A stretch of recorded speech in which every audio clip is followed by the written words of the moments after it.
So the following is a audio, basically a voice note that I sent to my friend after I had attended a training day for a brand that I used to work for.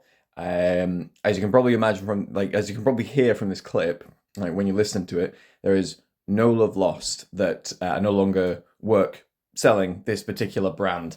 Where I worked, I really, really liked, but this particular thing that we sold, uh, fucking just listen. There is going to be a little bit that I take out, and that's because in my fervor, in my anger, I suppose you could say, I said something not very nice about our trainer. Just a personal comment. I'm going to take it out because I shouldn't have said it. It's not nice to make comments on people's physical appearances and things like that, which is what I did, which is not what I want to leave in here. So everything else is just going to be in there as it was, as my friend was forced to listen to it. And Connor, if at some point in the future I become famous off these shit videos and you're watching this, then just thank you very much for having the patience to listen to this diatribe. Right. So I did send a message earlier to say that I desperately wanted to tell you about today's training day, which I think is like easily the worst training day that I've ever been on.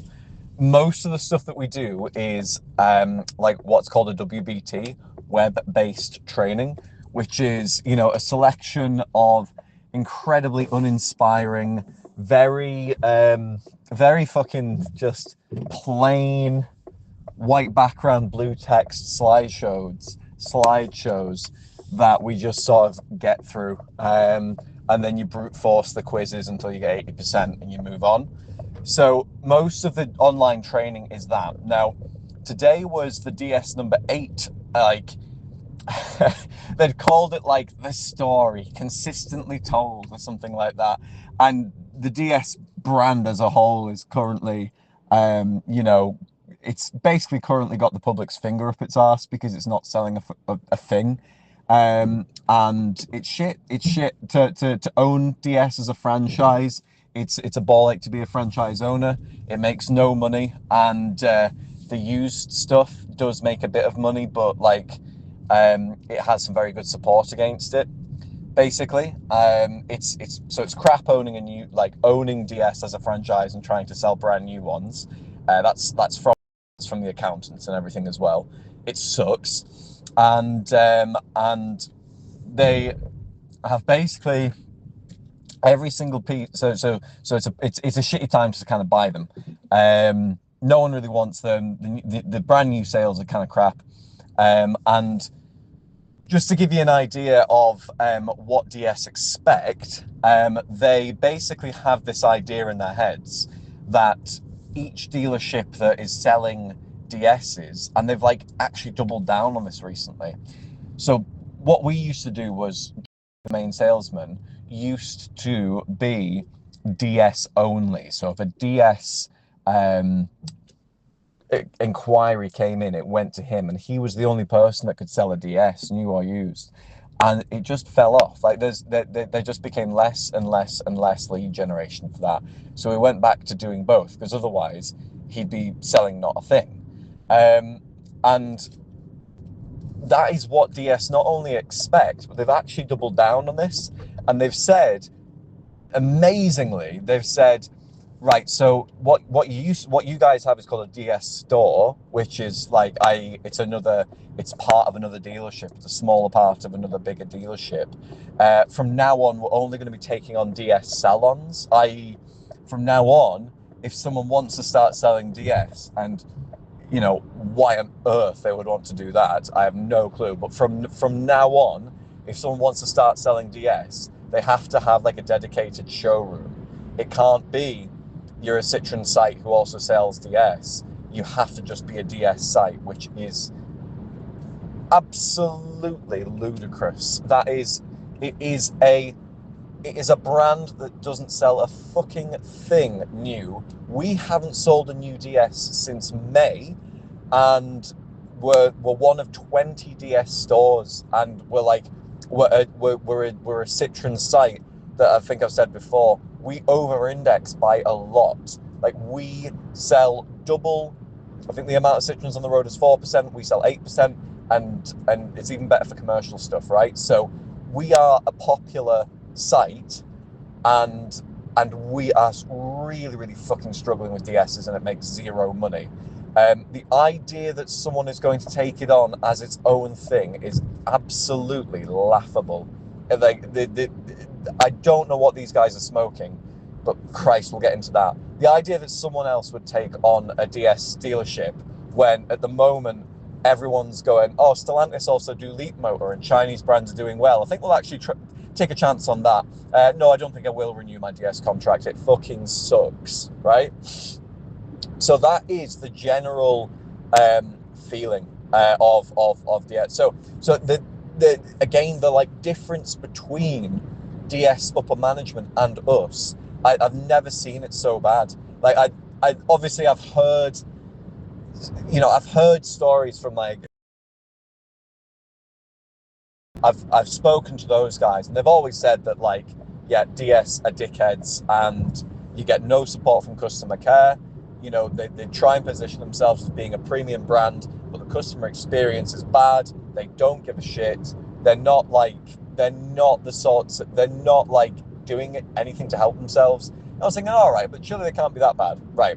So I've just told you there what they expect from DS franchised owners and people that want to take on DS. It has to be DS only. It has to be, and what they expect as well is that there's what they call a concierge, which is there's someone in there and they're dedicated to DS, right? It can't be, oh, usually you sell Citroens, but every so often you just have to put on the DS shirt. No, you only sell DS. That's their impression of it, which is just absurd. I can't imagine how absolutely soul destroying that job would be. It would be worse than being star expert. It would literally be like it wouldn't even be an inquiry a week, Connor. It would be worse than when I sold holiday lodges. It would be shit. It would be absolutely shit. But that's their expectation. So we get given a lot of these web-based training shit slideshows about DS, the DS number 8, and now they're saying we are launching DS again. We're basically going to do a little bit of a soft relaunch. We're going to call the brands different model names, so they're now going to be the number 4, the number 7, the number 8, rather than just 4, 7, and 8. Okay, well, fine. Doesn't seem like a big deal. And they've launched this thing that they call Project Reignite, which is just fine. You got to call it something. If you're going to call it anything, then fine. At least you didn't call it Project Phoenix. And Reignite actually showed a little bit of wanting to break the mold. So they get us. They do the normal web-based training, and it's just pants. It's just slideshows with pictures. And then I think I can't remember if I told you this as well, but this is hilarious.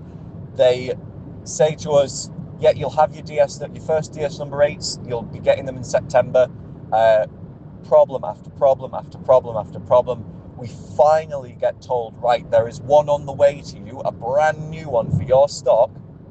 And then a couple of months of that, you'll have a demo that you can drive around and you can do all kinds of demonstrator things with, like test drives. Well, I feel like they should be the other way around, but fine. Send us the stock one, which is bog standard basic spec, and we'll just have to wait for the demo, which is all singing, all dancing. It arrives and it's got 2,000 kilometers on it. This is what they're trying to get us to put in the showroom and say is brand new. It's got 2,000 kilometers on it. That's over 1,300 miles. So we have sent it back, of course, and we've asked them what happened with that. Oh, we don't really know. What? They don't really know. So they send us a fucking DS number 8 that they expect someone to pay the better part of like 55 grand for, and they can't even bother to make sure it's new. They are absolutely ridiculous. So yes, that has happened so far. We've already had our first DS number 8 arrive, and we immediately send it back because it's very clearly used. So someone else gets the joy of having that as a demonstrator. God knows what they actually did with it. It was damaged as well. I can't remember how it was damaged, but it was damaged. So you now get to attend the DS number 8. You know, this is Project Reignite for DS. You're going to go in-person training. Oh, brilliant. You know, we haven't done in-person training for a while. It shows a bit of willingness from the brand. Okay, I'm okay with that. You're going to go do DS, the story consistently told. And you know what?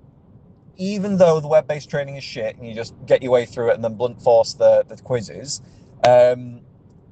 if you look at it on paper, the DS number 8 for the money is a really good buy. It's a shitload of range. You know, you compare it to the likes of the Audi stuff, similar Audi electric stuff, similar Mercedes electric stuff. The DS number 8 has a better range. It's way all the numbers on the spreadsheet would make sense. And then on top of that, you could say, oh well, you know, numbers are one thing. What's it actually like to be inside? Like we did all the other competitor cars, like the BMW and the Audis, really austere, really Spartan, not a lot in there. The DS is interesting. It's quite cool to sit inside. It's very, very different. So, and I got that as well when we actually had it in the showroom. I like the interior. This is the really frustrating thing. I am actually going to nod my head and say, yeah, I agree when they talk about the DS number 8 being the better car, because it is for the money. For 60 grand, you can get an absolutely bonkers DS, you know, all-wheel drive, long range, 0 to 60 in less than 5 seconds or whatever, and it would spank the pants off of a Q4 or a Q6 or an EQE coupe or whatever. Like, it genuinely would be the better buy. So I'm going into this thinking this will be quite. I'm looking forward to this because I actually believe that the DS number 8 is a good-looking car, different shape and everything like that from everything else, and it's a really good price point for what it is. You get an absolutely fucking great amount of range out of it and all that sort of stuff. Better than Teslas, better than Polestar, better than BMW. Like, I do genuinely believe this. I mean it when I say this, and this is just off of the web-based slideshows that they do, right? So today we turn up at 9:30 for right. There were 20 slots on these, and they were saying book now, book fast. There were 20 slots, and they've said send the concierge and send the deputy concierge, who you use when your DS guy is having a day off.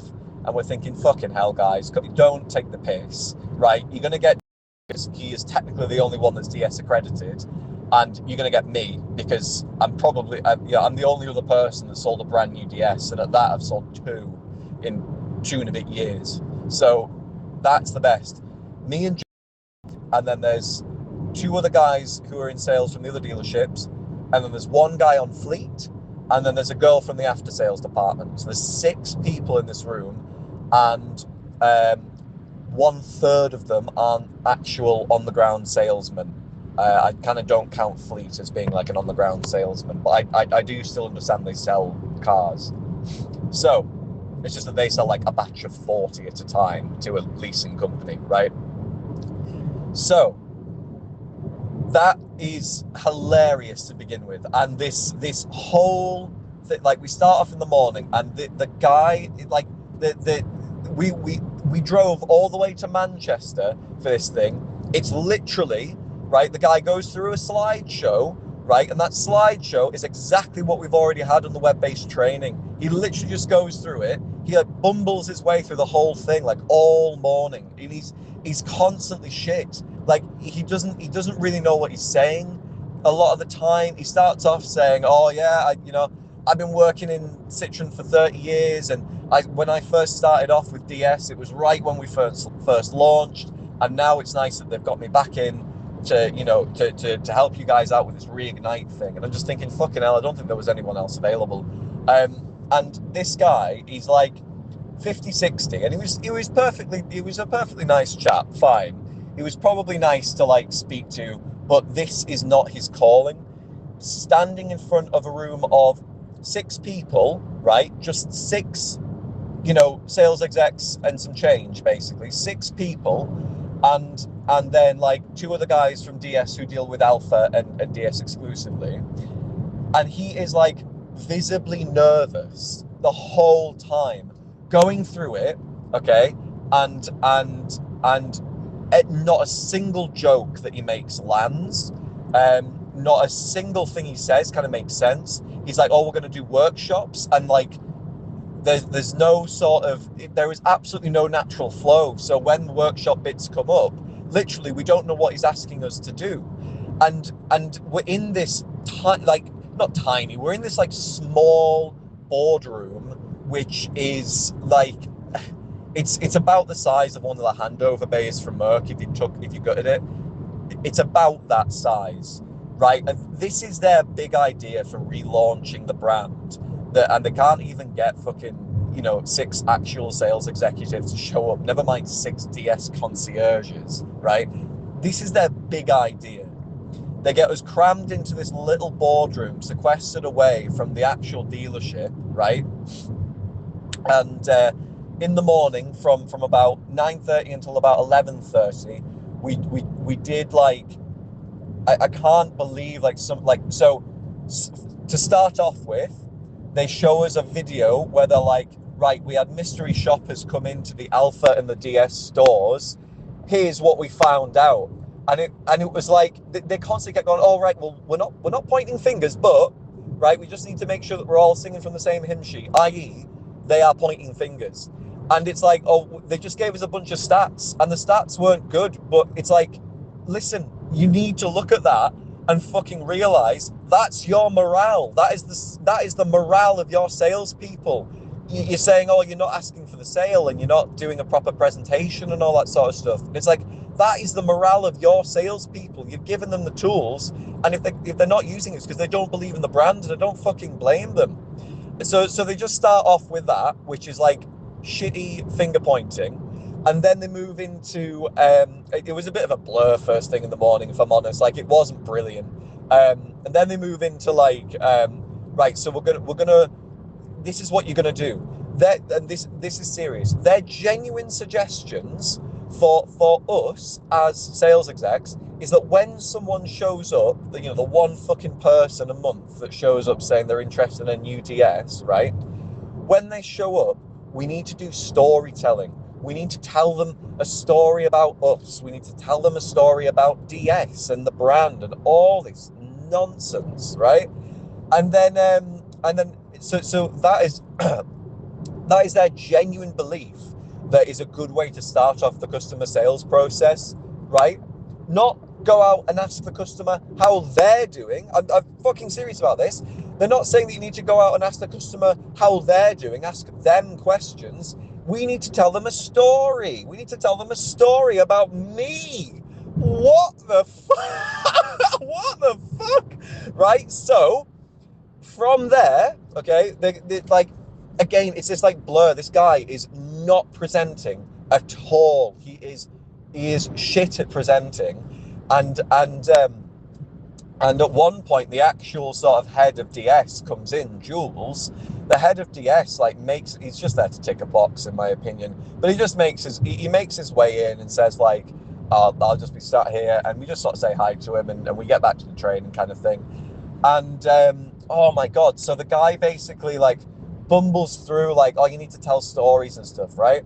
Then absolutely ham fists his way through, well, you save more money with electric, with this like benefit in kind thing, and starts bragging about the holidays that he's been on. Apparently it's because he's saved so much money in benefit in kind tax or fuel or whatever. But he starts bragging about going to Bali and Mauritius, and he's like,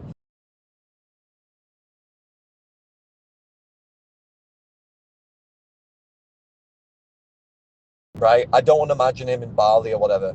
It was so like, it was so weird to hear this guy like flexing basically. And then the whole thing with DS is that they are absolutely fucking tone deaf, and I just could not get over how distilled it was in that room today. So so he goes on, and again, like, basically what we're doing, the whole thing that we've been dragged 2.5 hours away for, is to watch in a small room is to basically watch the exact same slideshows that we could have seen online, just in person, and do some kind of training. And the training is absolutely fucking crap. And so much of this, and this is why I think it's so tone deaf. So much of this is DS saying like we're not just a French brand, we're a Parisian brand, and then saying Parisian values. Here, here's what you want to. Here's what's Parisian about it. I cannot fucking believe how much they're pushing it. And the fact that they got us all the way there today, I think has just solidified it in my mind that, again, they're deluded. They have it in their heads that Francophiles are a massive market in the UK. And the guy couldn't stop going on about the Louvre and the Eiffel Tower. And it's like, guys, the French, we hate the fucking French. You're in England. You're in the north of England. We hate the fucking Franks. How do you not get this? And they kept going, but they were going on about it as if it was its main selling point. It was like, mate, people begrudgingly buy a French car because there's actually some good points about them. You can't go around expecting money because you call yourself a Parisian brand rather than a French brand. If I go online now, if I go into Instagram Reels and I look up Paris, I see a fucking load of Africans on mattresses in the middle of the road and selling trinkets. What? No, am I going to start saying that Jaguar is a London brand rather than an English brand? No, it's got negative connotations, and oh my god, that sort of stuff. This is the main thing, right? That sort of stuff went on for way too long. Just like this 20-minute voice note as I look at it right now, that stuff went on for way too long, telling us about how the seats are, they're the same design as the Chanel J12 watch. Oh my god, dude! Wow. I couldn't believe. Wow, I'm so convinced now. I will buy it. Just all this stuff, and they were saying, oh, one of these bits that just made me. I almost laughed out loud.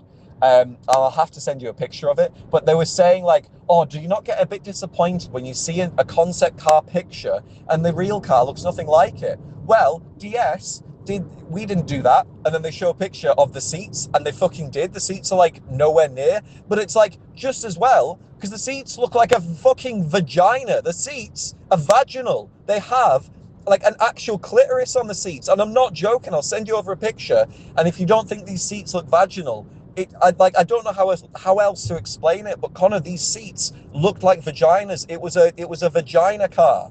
I, I so just every single note here, I'm like, fuck me, no wonder this brand is on the ropes. So after this, right, we have a break. I go downstairs where there's one side of the business that's Leap Motor, which is a new sort of Chinese brand that Stellantis has a 50% share in. There's Leap Motor, Peugeot, and Citroen. And where we came in was the other side of the business. That's DS and Alfa Romeo. Just go straight over to the DS guy. How are you finding it? Shit, he says. I don't think the brand's going to be around in 2 years. I think they're just going to fold it back into Citroen, and that would be way better. How are you finding new sales? Have you sold any new cars? Because we haven't sold a new car since May, DS-wise. No, me neither. It's been shit. No one's coming in, right? So this is your on-the-ground guy. And he's, by the way, this is at so it's 5 different brands under one roof. So this is what they do. They have concierge there.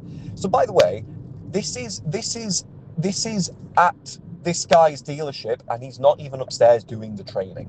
Okay, it's at his dealership. He's not upstairs doing the DS number 8 training, which I think gives me an idea as to how long he really wants to be around there, or how I don't know why, but there we go. So I'm chatting to him. And he says like, oh yeah, the coffee machine doesn't work yet, just like our place. The girl that was with me as well, that had just taken the chance to stretch her legs, she was telling the same story as I had about our dealership, which is when we had to once empty the coffee machine and it was fucking green. There was algae in it because it hadn't been used in so long. Like the DS area gets absolutely no use. It's meant to be this like sit down and enjoy some Parisian comfort. Yeah, not a single person, mate. No one is coming in and acting in the way that you are presenting this brand for them to act. It's such a ridiculous play that I think is going on in dealerships. So we go back up, and the rest of the training is just an equal shit show. So we go back up. Basically, Jules, the head of DS, is still there, and then the guy in the room, the guy who's doing the bad, like basically doing the bad presentation. Again, none of his jokes are landing. We're not really getting what he's saying. He's bumbling through his PowerPoints and just it was so bad. And then he keeps sucking Jules' dick. He keeps saying like, "Oh, the man himself, the big man," and he keeps sucking up to Jules, right? So just before we go into the last workshop, Jules leaves, and the guy has sort of moved onto apologizing for how bad his presentation has been. Like every other couple of sentences, he's talking about like, I don't know how I don't know, what's going on with me today, guys. Oh, I'm sorry. I'm genuine. I'm not. Oh, I'm not quite sure. Sorry, guys. Apologizing for it was just the worst cringe I think I've ever experienced. I couldn't. I was like, this can't be happening. This can't be the one bit of in-person training that we get that you want us to reignite a whole brand with. This cannot be it. And he's apologizing for how bad the training is being. Oh, sorry guys, don't know what's going on in my head. All this nonsense. So he gets us to do like another workshop with these like bits of post-it note on the fucking plaster wall at the back of the room, and literally nobody understands what the question is. No one understands what the task is, and I barely just understand like he kind of wants us to do a similar thing to what we did earlier, but it's like the customer journey, so we kind of need to rearrange a few things. And I'd like started writing something down, so I went up and started sticking it on the wall, and it just ended up that I was stood up there when a few people started asking questions, and I basically started saying like, right, well, tell us a little bit more about that. Tell us a bit more about that.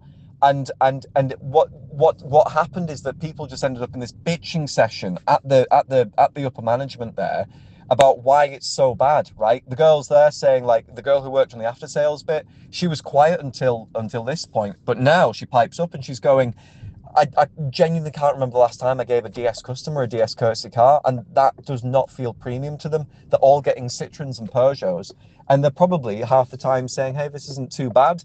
I'd rather take this than spend another 20 grand and get a DS, which doesn't feel all that much more premium. I don't see where the 20 grand goes."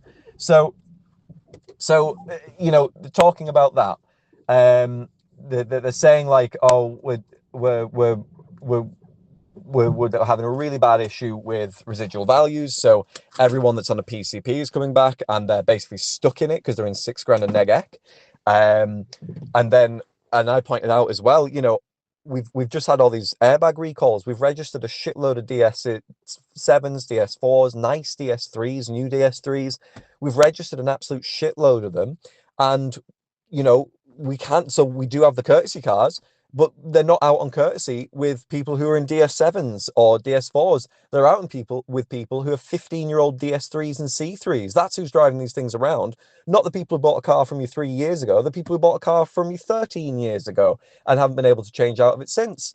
And it was just every question like this as well, when it went to these guys who were sat at the front of the room, was just batted straight back. There was no proper answer, right?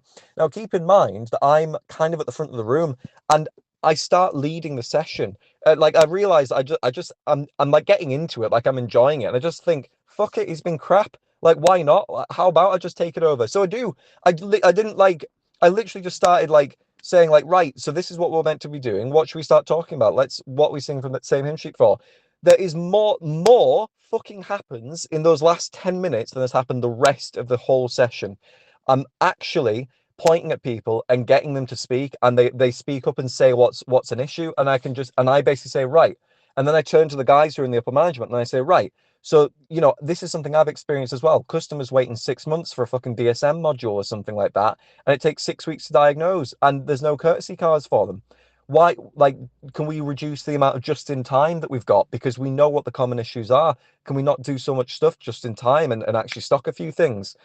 And like there is more of this interrogation going on purely because I ended up at the front of the room by accident, and they're fucking like more is going on, like more is being talked about, and and and and um like this whole thing goes, and it just ends up like being a little bit of a crap crapshoot. And eventually the guy says like, oh, you should be leading the sessions. And I'm thinking, fucking, I should be. If I go back to my dealership today and there's a job offer in the inbox, and like I'd fucking take it given how bad this was. Um, so yeah, it was absolutely terrible. And we just kind of ended there, and it was just a big relief to get out. And he just couldn't stop apologizing as we were leaving. Oh, sorry guys, don't know what's. Oh, funny. I don't know where my head's been at today. Oh, sorry, telling us that he's been a bad presenter the whole day. And I'm thinking, you fucking have been, because half the time we don't know what you've been on about, and the other time you're apologizing because we don't know what you're on about. So shit. One of the and the only bit now, this beggars belief, right? So before we left, they have Leap Motor in the showroom, Chinese brand. Went and looked at it, took 5 or 10 minutes, spoke to the sales exec, right? And she was like, they fucking sell themselves, they're doing great.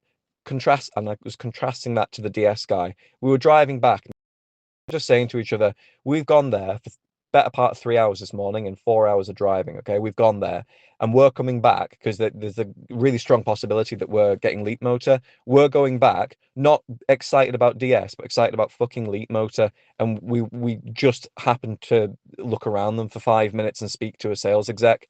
And that, like, we're happier about Leap Motor than we are about the DS number 8. The DS stuff was absolutely nonsense, right? And as a last thing, I can't believe I'm sending you this voice note. It's this long, but like, you need this story. It's just it's the worst. Um and as a last thing, basically this like semi-final activity. So before we did the thing that I ended up basically taking over, right?